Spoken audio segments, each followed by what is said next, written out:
Yo, microphone check, make it a microphone check. Give it a microphone, I make the microphone dead. Don't step to me, newbie, I could truly be moody. I could have played the fucking Grinch in the movies. I've been a part-time shadow cat, part-time. That is not a guy that I would ever want to try to battle rap. Snap, crackle, pop, mind fried to a crisp. Make an MC into a wide-eyed lunatic.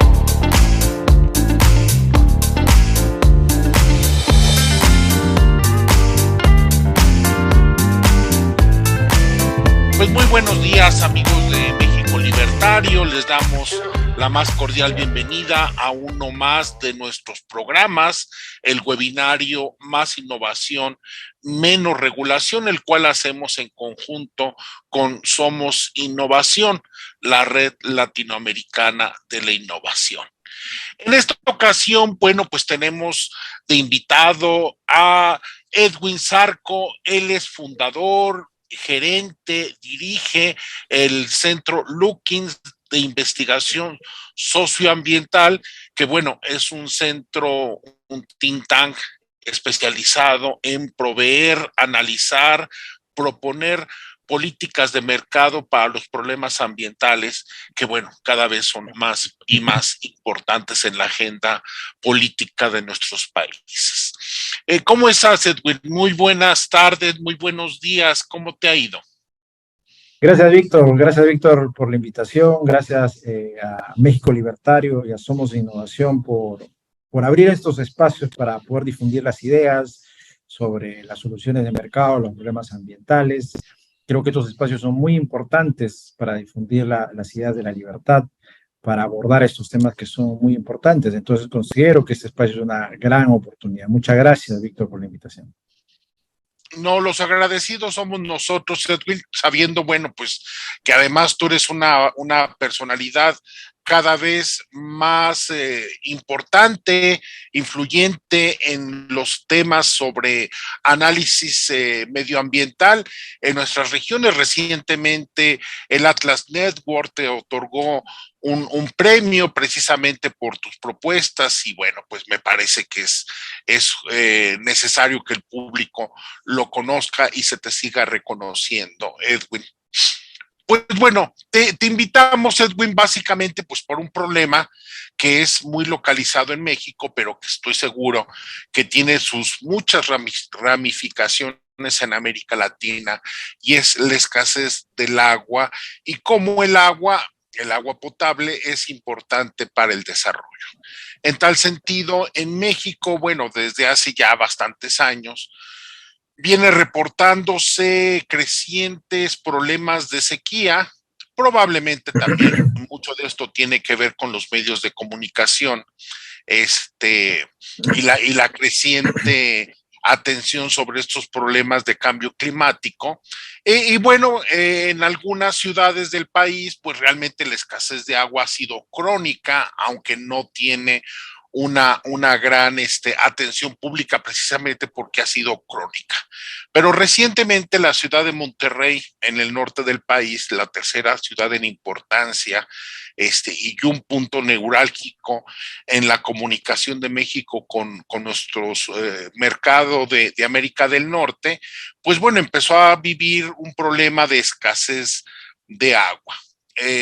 Estoy seguro que en toda América Latina, también otras regiones viven esta situación. Para ir entrando en la materia, Edwin, ¿tú qué sabes de estos problemas de agua en otras regiones de América Latina? ¿Cómo estamos? ¿Cuál es una primera impresión que tú tienes sobre este problema del manejo, la mala administración y las expectativas y conflictos futuros respecto al tema del agua potable? Bueno, todo parte de un principio de cómo abordar el problema, ¿no? Más que escasez del agua, es acceso al agua, ¿no? digamos, hay fuentes de agua en varios lugares del mundo. En Latinoamérica tenemos cuencas, lagos, ¿no? Eh, la misma agua de lluvia, ¿no? La evaporación de los lagos, ¿no? Que a veces no la administramos, ¿no? Entonces, el problema está en el acceso al agua. Es decir, nosotros no nos hemos planteado escenarios para poder mejorar o no hemos dado el impulso a la iniciativa privada para poder desarrollar tecnología y medios para tener un mejor acceso al agua. Entonces, el acceso al agua en toda Latinoamérica es deficiente. Un porcentaje nomás de ciudadanos tiene un acceso eficiente al agua. ¿Y esto parte por qué? Porque desde una legislación, digamos, supranacional como la Organización de Naciones Unidas, ellos parten del hecho de decir, bueno, todos los ciudadanos tenemos derecho al agua. El agua tiene que ser protegida por los estados. Esto baja a los países latinoamericanos y muchas de nuestras constituciones dicen, no, el agua es derecho humano y el estado lo tiene que cuidar, es patrimonio de la nación cuidar el agua. Entonces, ¿qué sucede? Hay una omnipresencia del Estado en manejar ese recurso.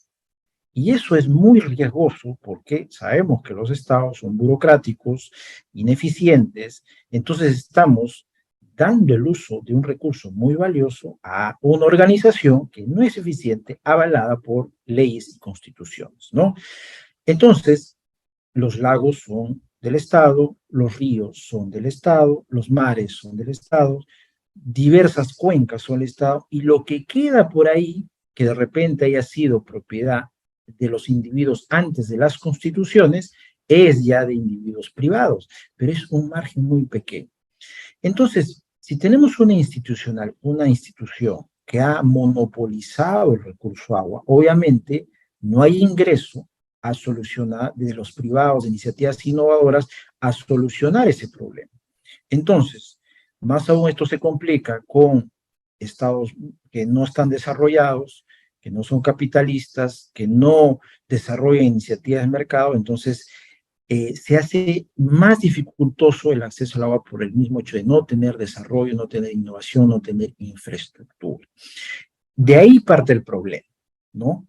Porque hay cuencas, hay lagos, pero hay que hacer infraestructura, hay que hacer contratos innovadores, hay que hacer contratos entre individuos de base, otras metodologías o iniciativas que ya están dando resultados, pero que nacen de la iniciativa privada. El Estado, al haber monopolizado esto, ha creado una ineficiencia en el sector. Ahora bien, Edwin, muchos de estos problemas pues pasan precisamente por el tema de los costos y como tú bien señalas, no solamente por el tema de la mala administración por parte del Estado, sino por el costo que tenemos poblaciones que no están acostumbradas a pagar el costo real del servicio, que bajo la retórica de los derechos humanos, entonces, bueno, pues se prefiere un arreglo ineficiente a algo que pueda proporcionar de mejor manera el mercado. Y bueno, pues entonces tenemos estos problemas crónicos, recurrentes, de escasez y de mal acceso al agua, generalmente en detrimento de las poblaciones más pobres, pues porque los políticos y sus aliados, bueno, pues no tienen este problema. ¿Qué hacer para salir de este ciclo de recurrente, crónico, de escasez de agua, mal acceso, protestas y nuevamente más intervenciones estatales con las recetas que ya sabemos de ineficiencia y de mal manejo? ¿Qué podemos hacer sobre esto, Edwin? ¿Cuál es tu experiencia como consultor en el tema? Mira, lo primero que tenemos que hacer es reformas institucionales. Hay que sacar esos mitos de que el Estado es el único que puede administrar el agua a través de su ley de aguas, de sus direcciones de agua y de sus grandes leyes de agua. Eso está tan internalizado en los latinoamericanos que pensamos que no existe otra solución, que pensamos de que si hacemos reformas institucionales sobre ese tema, estamos yendo en contra de la suprema verdad. Y eso es falso, porque hay que analizar esos resultados. Por ejemplo, el Estado se empecinó en hacer grandes represas, ¿ya? Grandes represas de agua, ¿no? En varios lugares de Latinoamérica, que son millonarias con préstamos de entidades internacionales, pero si uno se pone a analizar estas grandes represas, ¿qué tan eficientes son? Analizar los costos, al final son muy caras, ¿no? Han sido muy caras porque no han analizado los costos. Si de repente con otro tipo de contratos más de base, se podría decir, regar ciertos campos de cultivo hubiese sido mucho más barato con contratos independientes entre individuos, no con mercados del agua, ¿no? Pero al hacer estas grandes infraestructuras, a veces ha salido mucho más caro. Es decir, regar ciertos campos por metro cuadrado sale más caro con eso que con otros sistemas de base, de tiempo y lugar, de contratos específicos, ¿no? Entonces hay que hacer estos cambios institucionales. Yo doy unos ejemplos. Por ejemplo, en el oeste, en el salvaje oeste, no era tan salvaje. Ahí, antes de que, digamos, entrara el Estado, había convenios, ¿no? Entre los vaqueros, se podría decir, y los indios, ¿no? Y hacían acuerdos individuales para manejar el agua en sus minerías. Tenían su código del agua, sus reglamentos del agua, todo privado, y nunca hubo conflictos. Otro ejemplo, en Bolivia hay una fundación que se llama la Fundación Natura Bolivia, muy interesante, que ha generado un modelo de contratos individuales entre los que están en las cuencas altas de los ríos y los que están en las cuencas bajas. Hacen contratos individuales de servicio, llegan a acuerdos firmados y de esa manera, como tienen incentivos de mercado, los de aguas arriba reciben un pago de los de agua de abajo, ¿no? Y de esa manera, pues, todos ganan, hay una cooperación, hay un mercado. Los de arriba no talan los bosques para poder cultivar, cuidar las cuencas, y los de aguas abajo utilizan el agua de manera sostenible. Esos son acuerdos individuales, privados, que se han ido dando, pero cuando el Estado ha ingresado y ha creado estas normas, estas leyes, y encima crea, por ejemplo, su solución es, no, esa agua no se toca, ese lago no se toca, es decir, lo deja ahí para que nadie lo administre. Peor aún, entonces ahí está el problema. El problema está en reformas institucionales, en hacer análisis de si esa ley del agua sirve, si ese artículo sobre agua sirve, si las obras que está haciendo el Estado sirven, ¿no? ¿Cuánto cuestan? ¿No? O con ese dinero se podría hacer otras obras mucho más específicas. Porque a veces, digamos, el tema del agua es diverso, es muy descentralizado y hay que entenderlo en su propia naturaleza institucionalidad local. Si tenemos ese enfoque centralista de una institución del agua central, no va a tener el conocimiento de tiempo y lugar de todas las zonas.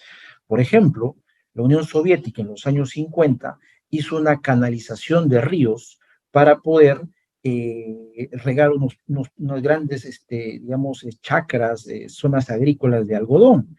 Al final afectó ya otras cuencas, ¿no? Y creó epidemias, creó unos impactos negativos en otras cuencas, ¿no? Entonces, no se debe mirar el tema de la gestión del agua de manera centralista y más desde una política estatal, sino de manera descentralizada, ¿no? Bajo contratos individuales, bajo sistemas de incentivo, bajo sistemas de mercado, ¿no? Es la única forma, ¿no? Esos incentivos no se han creado, no se han desarrollado porque ha habido un conocimiento, diré, una política principal que nos ha hecho creer que solamente la ley de aguas, el Estado, puede gestionar eso, porque es su patrimonio, porque es el derecho de todos, pero eso solamente es el discurso. Entonces hay que analizar ese discurso, hay que romper esos mitos, hacer cambios institucionales y rescatar los acuerdos privados, los mercados, la inversión privada, para crear soluciones descentralizadas y específicas según sea el caso. En el caso de la creciente preponderancia de gobiernos de izquierda en América Latina, te voy a comentar, bueno, un poco lo que pasa en México. En Monterrey, bueno, pues es una zona industrial muy importante, con una conexión muy importante con el mercado de Estados Unidos. Y bueno, pues entonces, al haber esta escasez, el gobierno del presidente López Obrador, bueno, lo que ha venido insistiendo es que la industria deje de recibir agua, que la ceda a la población supuestamente, sin observar que realmente lo que recibe la industria es una parte muy mínima en comparación con la que recibe la población, y todavía todos ellos juntos, población y usos industriales y comerciales, es todavía muy inferior a la que recibe el campo, la cual llega a ocupar un 70, un 80% del agua. Entonces, la solución para estos gobiernos de izquierda es sacrificar a las empresas, a los usos comerciales e industriales, y bueno, pues hacer crecientemente difícil su labor. Yo no sé si con una agenda ideológica de quitar, de obstaculizar a las empresas. ¿Tú has visto esa misma actitud en otros países de América Latina?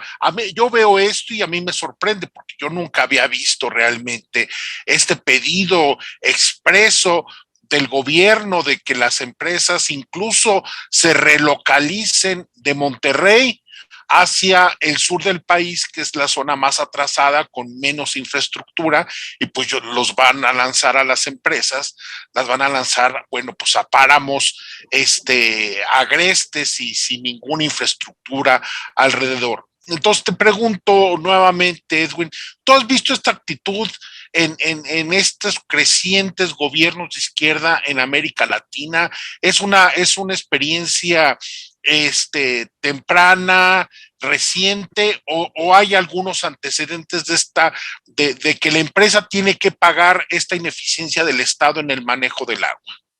Lo que pasa es que los gobiernos de izquierda tienen ese sesgo. Ellos no hacen un análisis costo-beneficio, para ellos la opción de acuerdos privados, de sentarse en la mesa con las empresas, con los agricultores, de analizar el tema entre todas sus aristas, entre todas sus aristas, no pasa por ellos, ¿no? Ellos simplemente lanzan una medida populista donde dicen, bueno, vamos a quitar a las empresas, que es el perverso, y que le vamos a dar agua a todos estos, personas dedicadas al agro, ¿no? Sin darse cuenta y analizar que ahí no está el problema. No analizan el problema.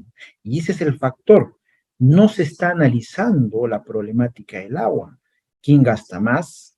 ¿Quién gasta menos? ¿Cuánto se está invirtiendo en infraestructura? Póngase nomás a analizar cuánto se ha dedicado del porcentaje de los ingresos que tienen los estados a proyectos de agua. Es mínimo. Están dedicando a otros proyectos, cuando el tema del agua es muy importante, que si no se aborda con eficiencia, van a empezar a haber conflictos. Ya en México se ha visto, los conflictos han salido, han tomado una presa, han ido a hacer una huelga, un reclamo en una presa, entonces empiezan a haber esos conflictos, ¿no? Porque su solución no es eficiente. Por ejemplo, yendo en la línea de lo que mencionas, en el Perú tenemos un gran proyecto que se llama Majesihuas, ¿no? Que tiene muchos años, una gran represa, que tuvo como objetivo traer agua de una laguna en las alturas para irrigar desiertos y hacer agricultura en estos desiertos. Han pasado años y no se concreta, hay mucha eficiencia. Ya la infraestructura se está dañando, no hay acuerdos entre agricultores, ya se empiezan a pelear, no se concreta nada, ¿no? Eso es lo que sucede, ¿no? Lo que sucede es que pueden decir ellos en un inicio, vamos a beneficiar a toda la ancha base, pero no lo están diciendo solamente como una frase populista, no están analizando, no se están poniendo a analizar el tema.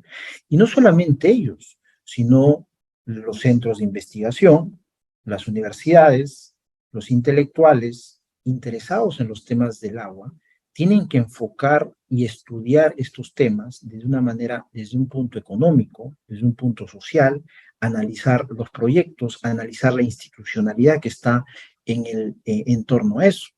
Por ejemplo, lo último que ha sucedido en México, en Nueva León, ¿no es cierto? Entrevistan a algunos ciudadanos mexicanos y ellos dicen, nosotros no nos planteamos el escenario, pensamos que esto nunca iba a pasar. Eso es lo que está sucediendo. No estamos viendo un escenario de proyectos, de institucionalidad futura, de acuerdos futuros sobre el manejo del agua. Y cuando empieza a haber estas crisis por malos manejos, empieza el conflicto, y entonces la única solución que busca el Estado es populismo, es decir, no, a la empresa le voy a quitar y le voy a dar a los otros. Eso no es una solución, eso es solamente un discurso muy peligroso. Pero, ¿dónde están los libros del análisis de agua? ¿Dónde están los estudios del análisis de agua, del mercado del agua? Si yo hablo de mercados del agua, los principales libros, estudios se están haciendo en Estados Unidos y todos están en inglés. Uno busca libros de mercados del agua. En Latinoamérica no hay.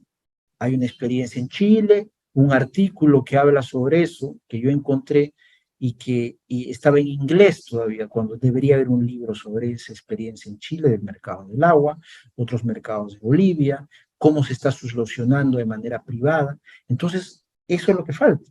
No estamos difundiendo la solución eficiente, no estamos haciendo los análisis eficientes, y esto se nos está viniendo encima. Seguimos insistiendo en la vieja retórica, es el Estado, la política centralista, que va a solucionar los problemas del agua cuando no se abordan de manera central, se abordan de manera descentralizada. Y muchas veces como meras ocurrencias, ¿no?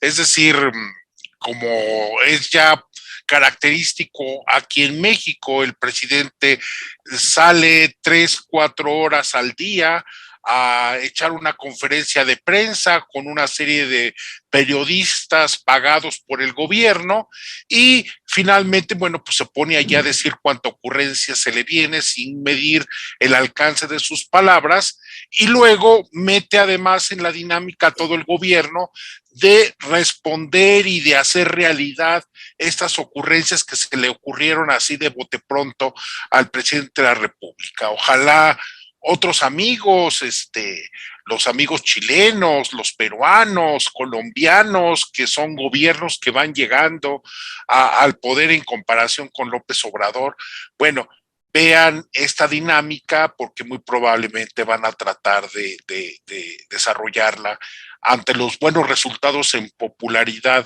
de López Obrador en México.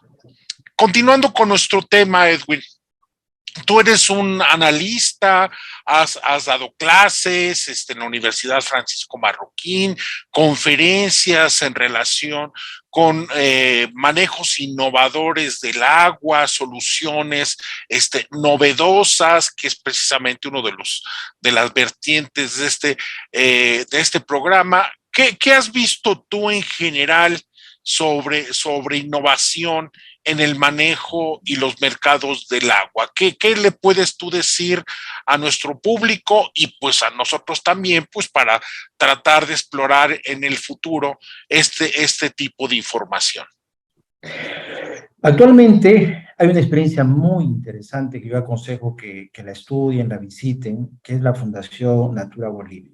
Nosotros los invitamos hace unas semanas en el programa que tenemos de Emprendedores Ambientales en Acción, donde dentro del Centro de Investigación Looking invitamos a emprendedores que le llamamos héroes ambientales porque están dando soluciones de mercado a problemas ambientales.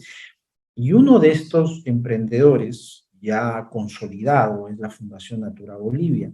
Ellos han creado un modelo de acuerdos recíprocos, ¿no? Del agua, le llaman ARA, acuerdos recíprocos del agua, ¿no? Donde a través de contratos, de formas de contratos, de incentivos, de precios, de costos, y análisis institucionales, llegan a crear modelos de gestión del agua en diversas regiones. En Bolivia ya lo están haciendo y este mismo modelo ya se está exportando, o sea, lo están divulgando en otros países del mundo. Entonces, es un modelo exitoso. Ellos tienen una academia justamente la Academia ARA, de Acuerdos Recíprocos del Agua, que uno lo puede seguir en online, puede viajar allá y estudiar allá. Es más, ya están sacando, creo ahora, uno sobre temas financieros y el agua. Entonces, esa experiencia es muy interesante. Es más, esa experiencia lo rescata un grupo de investigadores de Estados Unidos en torno al Perktion de Derecho de Propiedad y Medio Ambiente en Montana, que estudia los temas de mercado y medio ambiente desde 1980. Esta institución, que ya tiene varias décadas, ¿no?, estudia ese caso y lo difunde en varios libros, en varios de sus libros. Entonces, esa es una experiencia muy interesante que puede servir para poder llevar ese modelo y hacer variantes en diversos de nuestros países, ¿no? Porque, ¿qué importa ahí? Importa primero la fuente de agua. Segundo, los actores que están relacionados a esa fuente de agua. Tercero, la institucionalidad para el manejo de ese recurso. Llámese normas, leyes, acuerdos, contratos. Y cuarto, los incentivos económicos para manejar. Si esos factores de manera específica confluyen, entonces se maneja el agua, porque puede ser que se quiera conservar cierta cantidad de agua para unos peces. Entonces, ¿qué sucede? Viene una organización internacional, ¿no?, que conservacionista, y paga por esa agua para conservar esos peces. Con esa agua, con ese dinero se paga a los que están en la cuenca alta, con ese dinero invierten para poder mantener las cuencas. Se puede crear un banco del agua para futuros años y luego eso se comercializa. Entonces son acuerdos específicos, ¿no? Ese es un modelo muy interesante. Lo otro interesante es desarrollar innovación, ¿no? Por ejemplo, en Perú hay un innovador, también fue invitado en nuestro programa de Emprendedores Ambientales en Acción, que se llama Max Hidalgo. Él creó una tecnología, ganó premios internacionales, para generar agua, obtener agua del aire, ¿no?, de la humedad. Entonces genera agua del aire, de la humedad, genera agua a través de este aparato y ya puede regar pequeños campos de cultivo. Pero si se mete más inversión privada en esta tecnología, podríamos tener una maquinaria mucho más amplia para tener más agua. Hay lugares digamos, que son muy húmedos en el mundo y que no tienen agua, ¿no?, o tienen escasez de agua. Es irónico, pero si ponemos una tecnología que de esa humedad saque agua, entonces el problema está resuelto. Pero eso es innovación.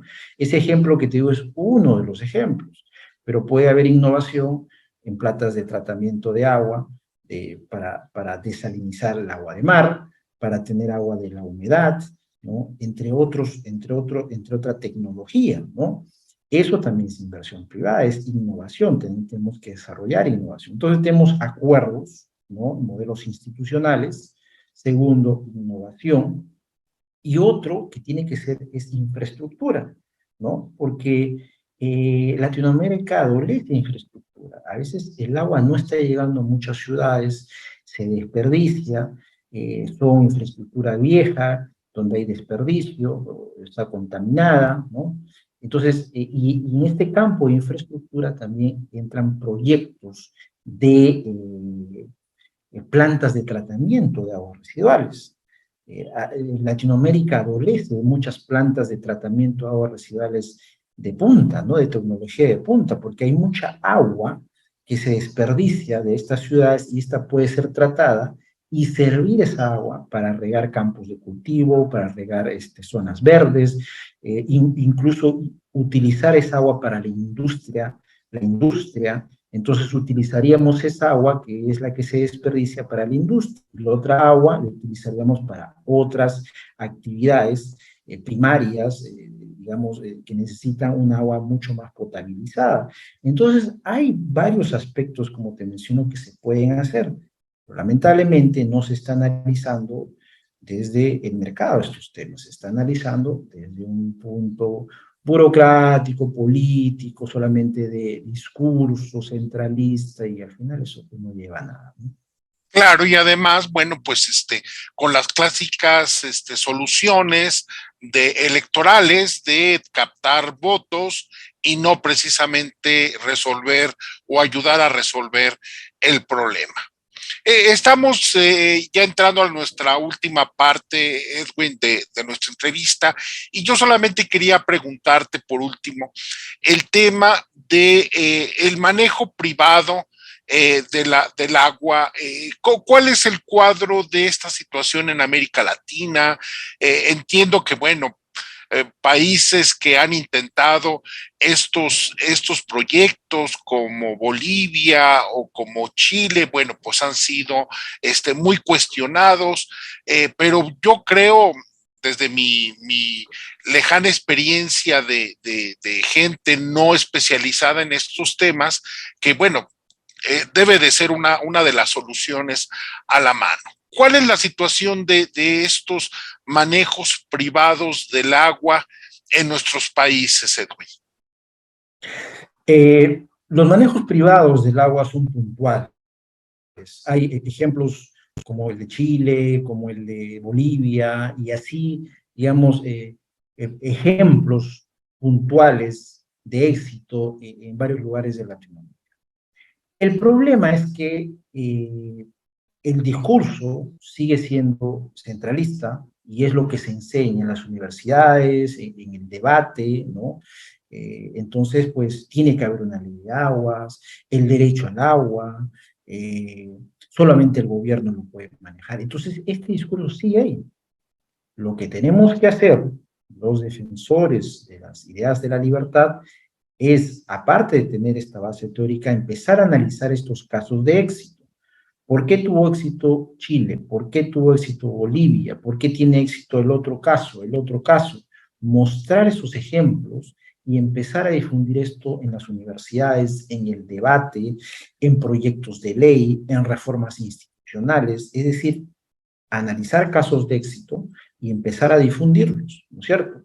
Y por otro lado, analizar los grandes fracasos estatales en el manejo del agua, ¿no? ¿Funciona la ley de aguas? ¿Funciona esa represa?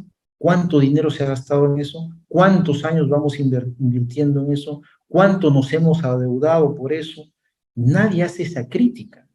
Hay como una parálisis de aceptar el discurso y no mostrar la innovación institucional que están haciendo otros países, la innovación empresarial en manejo de agua, no se muestra. Y tampoco se está mostrando los grandes fracasos de la burocracia. Entonces, tenemos que dejar de estar inertes en ese sentido y empezar a mostrar los casos, mostrar los casos de éxito de los mercados del agua y criticar los fracasos de las iniciativas estatales. De esa manera se empezará a influir en tomadores de decisiones, en políticos o empresarios, inversionistas que verán el camino, el adecuado camino para solucionar esto. Pero mientras esto no se hable de esto, no se divulgue de esto, no existan más libros, documentales, videos, foros, seminarios donde se difunda esto, pues al final nadie se va a enterar y el discurso oficialista, el discurso estatal, que es ineficiente, lo ha demostrado, hay indicadores sobre eso, seguirá prevaleciendo, ¿no? Así es, Edwin. Bueno, pues yo te agradezco mucho el tiempo que nos dedicaste. Muchas gracias por tu buena disposición, Edwin. Yo no sé si quieras comentar algo que no hayas comentado, que yo no te haya preguntado, algo de Lockings, no sé, en esta última intervención, Edwin. Bueno, primero agradecerte, Víctor, por el espacio, por la amabilidad, por sacar adelante estos temas en el debate, en la discusión. Nuevamente agradecer a México Libertario, a Somos Innovación. Yo quiero invitarlos a que visiten las redes del Centro de Investigación Looking. Estamos en Facebook, @Looking Investigaciones o Centro de Investigación Looking. En YouTube también con Centro de Investigación Looking. Tenemos ahí muchos videos, entrevistas que hemos realizado, y actualmente estamos nosotros desarrollando en estos meses un programa de formación que se llama Emprendedores Ambientales en Acción, donde estudiamos casos, ¿no?, de cómo en el mundo se van solucionando desde el mercado de la iniciativa privada diversos problemas ambientales de manera eficiente. Entonces yo les invito a visitar nuestras redes. Nosotros estamos haciendo un trabajo continuo en difundir las soluciones de mercado a los problemas ambientales, y mientras más personas se sumen a esta iniciativa en Latinoamérica, nosotros nos veremos satisfechos porque iremos cumpliendo nuestra misión. Muchas gracias, Víctor. Gracias a ti, Edwin, y bueno, pues que nuestros amigos visiten tus redes sociales, la página web, y bueno, pues deseándoles que sus proyectos lleguen a realizarse crecientemente con la probidad y el rigor que les caracteriza, Edwin.